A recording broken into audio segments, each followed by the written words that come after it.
Hi folks, today I'm repairing the 2022 300 TPI XC KTM, and the reason for repairing it is that I had the unfortunate event of going up a rock face out of a creek, and I didn't quite make it all the way up, and I had to jump off the back onto the side of the riverbank, and the bike followed down and had an impact onto the side radiator on the radiator cap side. Now, I didn't really think anything of it, came home, everything was good, took it out for a ride to the endurocross track next couple of days later, and realised that one of the rubber bits that come off the T piece that goes up inside the frame had that sort of assembled like that, and it goes from here up inside the frame and comes out here for the two radiators. Well, this one here had split, so the only way to fix it is to replace this whole T piece here. And to get this asshole of a thing out, you would usually have a tool that's got slots in it. And the tool, this sits up inside the frame up in here. And there's three, if you can see inside there, it's got three ridges, and there's a tool that slides up inside there. Well, I had the tool, and the tool didn't work. This was way too tight. This has got permanent thread locker on it, and it's aluminum threaded into aluminum, and it's threaded in there really freaking tight. So the tool just kept stripping out. It wasn't working inside there. So I realized that you could take the rubber things off, drop this down till you get to this height inside the frame, and then you can stick a metal bar through to hold this from turning, and then just use multi-grips or vice grips on here and turn it. But you know what? Even with the vice grips, this was a drama to undo. So just yeah, look, you're gonna pretty much lose this piece anyway, so I wouldn't be trying to save it.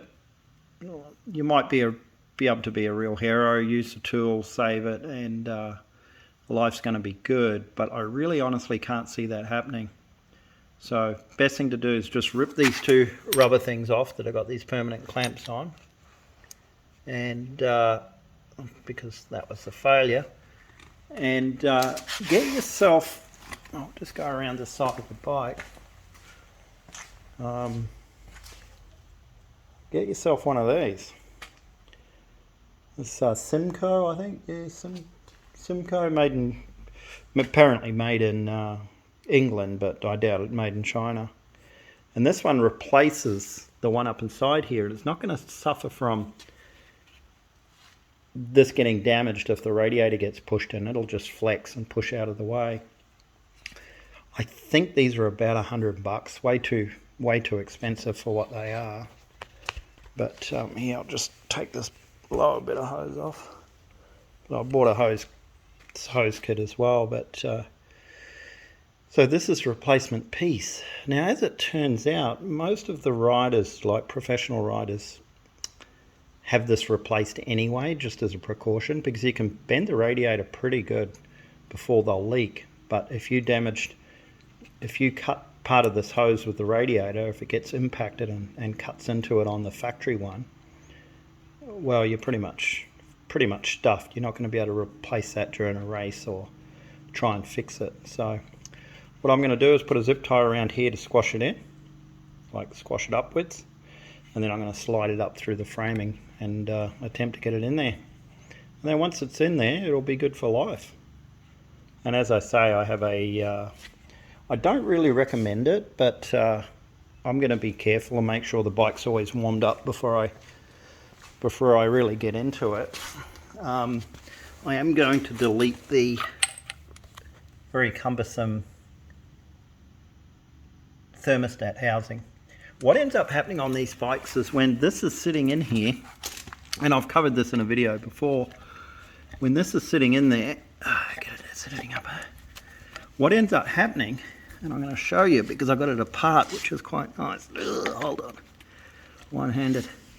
Okay, what ends up happening is when this bit here is into the radiator, and if this radiator takes an impact and pushes this back, it will actually dent the bottom part of the pipe. I'll get the radiator here and show you.